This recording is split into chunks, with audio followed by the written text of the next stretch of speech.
मित्रों नमस्कार, आपका बहुत बहुत स्वागत है।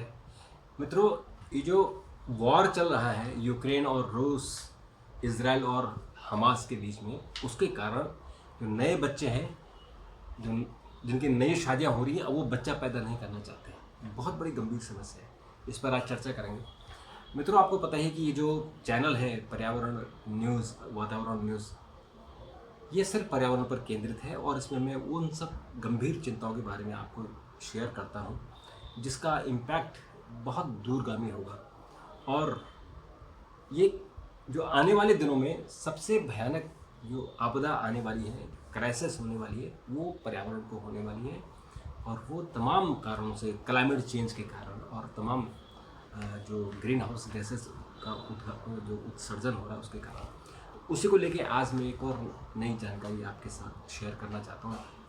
एक स्टडी आई है कि जो नए कपल हैं, नए बच्चे हैं, जिनकी शादियाँ हो रही हैं, वो अब बच्चा पैदा नहीं करना चाहते। क्यों नहीं करना चाहते? क्योंकि उनको लगता है कि वार तो रुक नहीं सकती है, और जो वार कर रहे हैं, जो युद्ध कर रहे हैं, उनको पर्यावरण से कोई लेना देना नहीं है। तो इसलिए जो आने वाली संतानें होंगी वो कैसे होंगी, उनका पर्यावरण के कारण उनके शरीर पर क्या असर होगा, उन पर कैसी कैसी बीमारियां होगी, इसको लेकर चिंतित है। दो उदाहरण अभी हमारे पास है, एक रूस और यूक्रेन युद्ध और दूसरा है हमास और इजराइल युद्ध।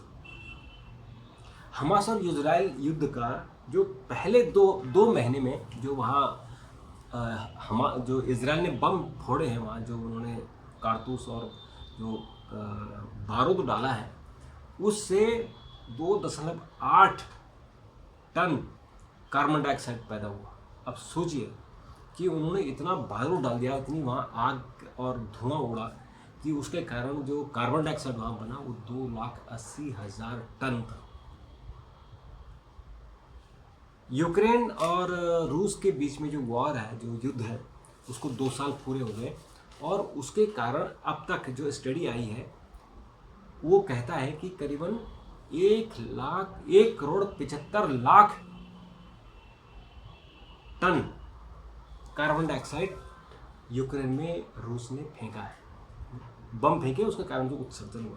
तो ग्रीन हाउस गैस, आपको पता है कि हमारा जो वातावरण है वो ग्रीन हाउस गैसों के कारण क्लाइमेट चेंज हो रहा है, जलवायु परिवर्तन हो रहा है, और उसके कारण, इन्हीं एमिशंस के कारण अभी तो जो हम सारा फोकस था इस दुनिया का कि जो इंडस्ट्रियल पोल्यूशन है, यानी जो औद्योगिक विकास हो रहा है, जो औद्योगिक गतिविधियाँ चल रही हैं, उसके कारण पोल्यूशन हो रहा है।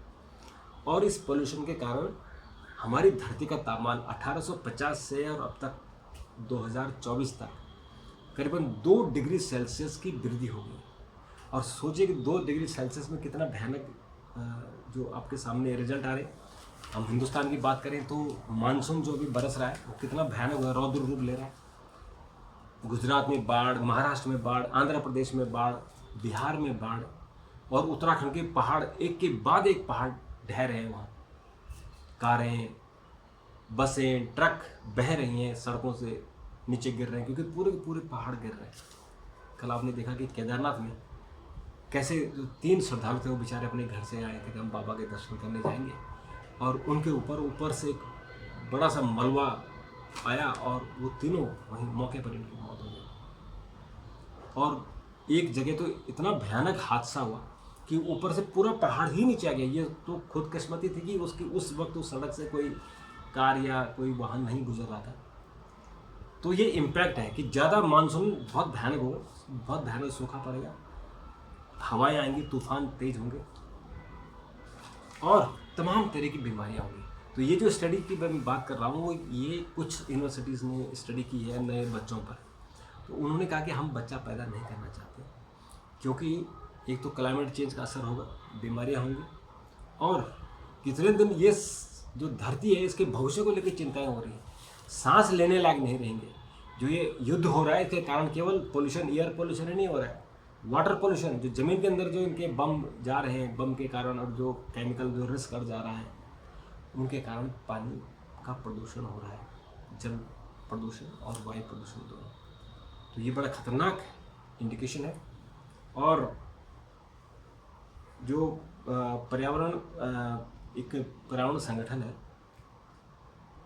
उसने भी अपनी कई तरह की रिपोर्ट दी है और उसने भी दुनिया वालों को, रूस के जो राष्ट्रपति हैं व्लादिमीर पुतिन, इजराइल के जो प्रेसिडेंट हैं नेतन्याहू, उनको समझा रहे हैं कि आप युद्ध मत करिए, युद्ध से आपको कुछ नहीं मिलने वाला, पूरी ह्यूमैनिटी खत्म हो रही है, लेकिन ये मानने को राजी नहीं है। तो जो भी होगा, हम तो सिर्फ मूक दर्शक बन सकते हैं, बन रहे हैं, और हम अपनी चिंता व्यक्त कर सकते हैं, हम आपको जागरूक कर सकते हैं, लेकिन अभियान तो आप ही को चलाना है। हमारा काम सिर्फ आपको इंस्पायर करना है, हमने आपको एक धक्का देना है, एक माचिस लगानी है, बाकी जलना तो आपको ही है।